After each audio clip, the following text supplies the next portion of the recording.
Kan mereka ngawasin polisi bisa.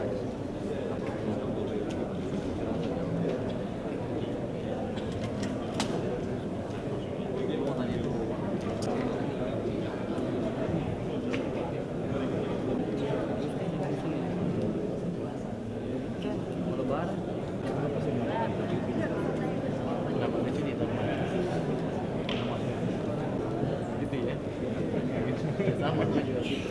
Kalau gue pilih deh, mendingan harus beri kabar mendingan harus beri kabar balik ya. Mendingan balik.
Lagu Kebangsaan Indonesia Raya.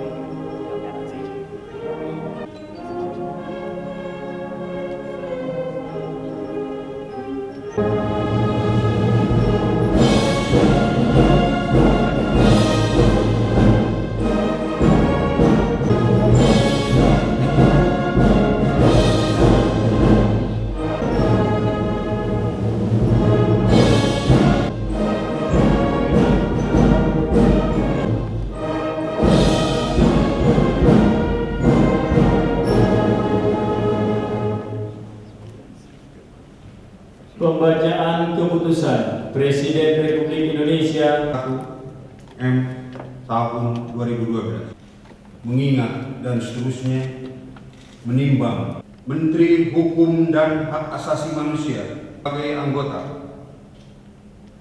4.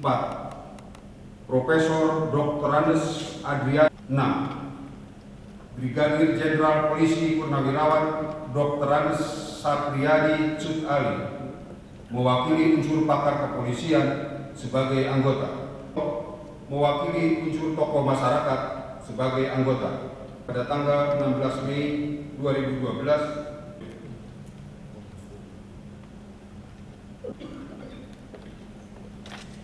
Saya akan bertanya kepada saudara-saudara, bersediakah saudara-saudara untuk diambil sumpah menurut agama masing-masing?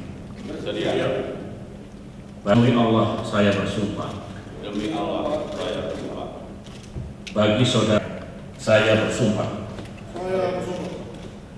Selanjutnya ikuti dan ulangi kata-kata saya Bahwa saya untuk memperoleh jabatan ini langsung atau tidak langsung dengan menggunakan nama atau cara apapun juga, tidak memberikan atau menjanjikan barang sesuatu kepada siapapun juga. Saya bersumpah akan memenuhi kewajiban saya sebagai anggota Komisi Kepolisian Nasional dengan sebaik-baiknya dan seadil-adilnya. Saya bersumpah bahwa saya untuk melakukan atau tidak melakukan sesuatu dalam jabatan ini tidak sekali-kali akan menerima langsung atau tidak langsung dari siapapun suatu janji atau pemberian. Saya bersumpah akan memegang teguh Pancasila dan Undang-Undang Dasar Negara Republik Indonesia tahun 1945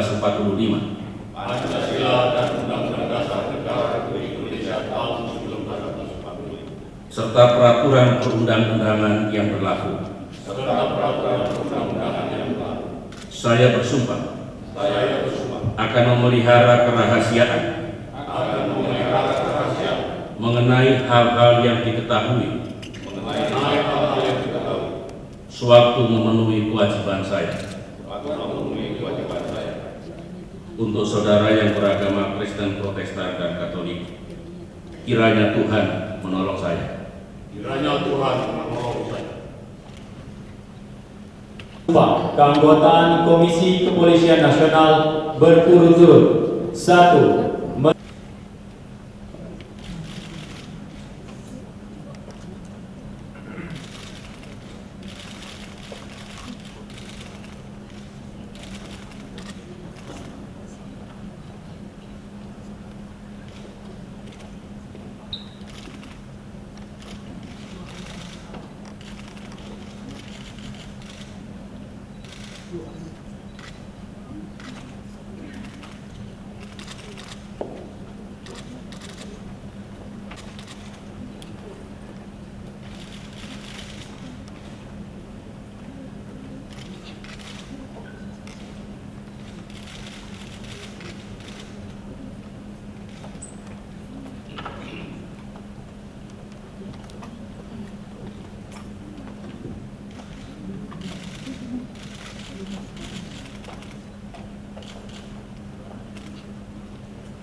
8. Dr. M. Nasir SPKK Gelong sebagai anggota.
Diikuti oleh undangan lainnya.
Pak, ini Pak mau nanya soal kerusuhan sepak bola yang terjadi Pak. Kita lihat bahwa ada korban juga di kalangan supporter dan juga kepolisian Pak. Ini seolah katanya kepolisian ini disalahkan Pak soal perizinan katanya Pak. Gampang sekali polisi memberikan perizinan setiap pertandingan sepak bola. Jadi gini, untuk pertanggungan jawab yang kaitan dengan masalah supporter dan sebagainya kan bukan hanya polisi saja, tapi polisi akan menindaklanjuti dengan langkah-langkah hukum, saya kira begitu kan. Nah, kemudian ya tentunya ini menjadi bahan evaluasi kita semua untuk bagaimana penyelenggaraan yang betul-betul aman. Artinya bukan hanya dilihat dari secara hitung-hitungan berapa jumlah penonton dan sebagainya, tapi fanatisme ya saya kira itu. Kedepannya upaya yang dilakukan kepolisian apa Pak? Kira-kira secara teknis kami boleh tahu Pak? Ya, Kalau koordinasi standar di pengamanan itu semua kan sudah ada ketentuannya ya. Tapi ini kan lebih kepada bagaimana fanatisme. Terus kemudian dari semua klub itu nanti mana yang memang menimbulkan sesuatu yang apa ya? Ya, yang seperti yang di Surabaya itu sudah harus kita lanjuti. Kalau izin terhadap ini sendiri Pak, apa? Nanti kira-kira akan dipertimbangkan nggak sih izin? Sekali lagi semua pasti akan menjadi pertimbangan dan evaluasi. Pak, dari Elsa menyatakan kalau polisi yang paling sering melakukan penyiksaan terhadap tahanan, terutama yang di Papua, dan juga masih banyaknya kasus-kasus pelanggaran HAM di Papua. Gimana? Ya tentunya semua yang sudah menjadi pelanggaran hukum yang diproses. Balik sini Pak. Langkah-langkah yang tadi kaitan dengan masalah ke depan, nah itu yang sangat penting sekarang. Bagaimana pengawasan itu lebih diutamakan. Tapi yakin bahwa kalau melakukan pelanggaran polisi ya diproses. Udah masuk ya? Siapa yang ngiksa? Polisi katanya. Ya itu semua ada prosesnya kan. Pak. Dan semua kan kita bertanggungjawabkan di depan hukum kan. Ya. Pak, soal tanggapan soal peredaran Senpi dan ini Pak, peredaran gimana Pak sejauh ini? Senpi yang ada di masyarakat yang sementara ini memang digunakan untuk kejahatan itu kan semua tidak terdaftar di kepolisian. Ya, kan? Ya kita melaksanakan operasi tentunya kait masalah Senpi dan itu sudah kita laksanakan. Nah kalau masih ada yang seperti itu, ya masyarakat silakan melapor kepada polisi, pasti akan ditindaklanjuti. Kasus penembakan satpam itu di Bogor itu gimana Pak? Kan sudah diproses. Proyektil yang ditemukan Sekarang dalam penyidikan. Pak, harapan terhadap Kompolnas yang terpilih gimana Pak? Ya kita punya pengawas. Nah sekarang Kompolnasnya pengawas eksternal ya. Ya tentunya polisi siap bekerja sama. Pak, mengenai AKBP-HT yang diduga menyelundupkan warga negara Indonesia ke Australia, udah ada AKBP siapa? HT kalau nggak salah inisialnya HT. Dari mana informasi? Dari NTT, Pak, dari NTT. Nanti saya cek ya. Belum ada informasi. Pak, nanti yang Kompolnas ini jika mereka bertindak terhadap kan banyak sekali yang soal sensi-sensi itu sendiri. Nanti Kompolnas dari kepolisian sendiri walaupun bertugas mereka mengawasi, jika mereka nanti menyentil soal kepemilikan senjata api di kepolisian bagaimana? Kita siap bekerja sama, termasuk diawasi oleh Kompolnas. Saya kira itu, dan kita serius kalau misalnya ada hal-hal yang berkaitan dengan masalah kompetensi Polri, langkah-langkah ini kita akan lakukan. Pak, kalau tanggapan Sudah terakhir kita Pak. kerjasamakan. Pak terakhir Pak, kalau banyaknya perampokan bersenpi sekarang Pak. Jadi gini, kembali kepada Senpi, saya minta masyarakat untuk melapor dan diberikan informasi kepada polisi. Senpi yang ada beredar di masyarakat bukan Senpi yang yang mendapatkan izin pengawasan dari Polri, tapi itu Senpi yang memang ilegal ya. Jadi ya, kuncinya sama-sama kita awasi, kemudian polisi akan menindaklanjuti. Ilegal berarti ada oknum yang menjual dari kepolisian atau bagaimana? Jangan bicara oknum dulu, iya kan? Kita satu persatu itu dibuat atau untuk melakukan kejahatan ya diproses. Tapi sekarang tidak ada bahwa itu kerjasama dengan Polri dan itu legal ya tentunya, mulai dari rakitan, terus kemudian dari beberapa yang memang mungkin dari konflik-konflik. Saya kira itu menjadi tahapan evaluasi selanjutnya. Makasih Dik. Terima kasih Pak. Ini apa nih? yang lebih banyak di sini Mas. Yang maju dong. Ya, dari arahan Presiden pertama adalah Kompolnas harus bisa menjadi salah satu dari pilar, banyak pilar ya, untuk pertama memperbaiki mengawasi dari kalangan eksternal kinerja Polri yang dewasa karena banyak. Yang kedua kapasitas dan integritas. Tiga hal itu sudah barang tentu itu tidak bisa menjadi porsi Kompolnas semata. Pasti ada masyarakat terutama media juga salah satu di antara sekian banyak pilar yang ikut bagaimana membawa Polri kita ke depan menjadi semakin baik. Pak Joko, sebelumnya kan Kompolnas cukup ngehits gitu kan, tapi akhir-akhir ini beberapa kejadian terjadi di Polri tapi Kompolnas tidak banyak dibicarakan. Ya, kalau you baca peraturan Presiden yang baru nomor 17 tahun 2011, you bandingkan dengan peraturan Presiden yang lama tahun 2006, akan sangat banyak perbedaan tentang decisiveness ya, tentang keterlibatan Kompolnas untuk bersama-sama Polri terjun ke dalam konteks bagaimana memperbaiki Polri. Kalau dulu kan dalam soal pengaduan aja ya, Kompolnas kan menyalurkan pengaduan masyarakat ke kepolisian. Dulu hanya sekedar terima aduan, sampaikan ke kepolisian, selesai di situ. Tapi sekarang kita masih bisa mengikuti sampai di mana proses itu dikerjakan. Follow up-nya bagaimana? Sudah direspon belum kepada pengadu? Kalau pengadu masih misalnya tidak puas lagi, kita bisa ikut dalam melihat bagaimana case per case-nya. Tentu saja tidak semua case ya, terlalu banyak sekali case yang memang sangat strategis terhadap kinerja, integritas. Jadi banyak ya, ada 8 atau 9 aspek baru yang kepolisian Kompolnas ini bisa lebih tajam di dalam bagaimana bersama-sama Polri, bersama-sama elemen masyarakat membawa Polri kita ke depan. Sudah barang tentu semua sangat tergantung bagaimana pembinaan di Polri itu sendiri. Ya. Sebagai Ketua Kompolnas dan juga dulu pernah di TNI, begitu mengenai konflik antara TNI Polri, ada saran nggak Pak Joko, bagaimana kan sering sekali terjadi. Iya, kan yang penting pertama setiap ada konflik kemudian para pimpinannya sudah segera bertemu. Di stop dulu konflik yang kejadian di Gorontalo saya kira sangat tepat. Pimpinannya segera bertemu dulu, stop dulu konfliknya, selidiki. Yang salah ya dihukum. Jadi proses itu saya kira yang harus, dan itu yang dilakukan. Sekarang ini begitu ada peristiwa seperti itu, mereka sudah tahu yang di lapangan dari komandan pangkalan apa, komandan satuan yang terkecil atau kapolres yang terkecil, mereka sudah tahu mekanisme itu. Ke Jepang beliau ada konferensi internasional sesuai dengan pasalnya, nanti beliau akan bisa bersumpah di sebuah ada aturannya, ada aturannya.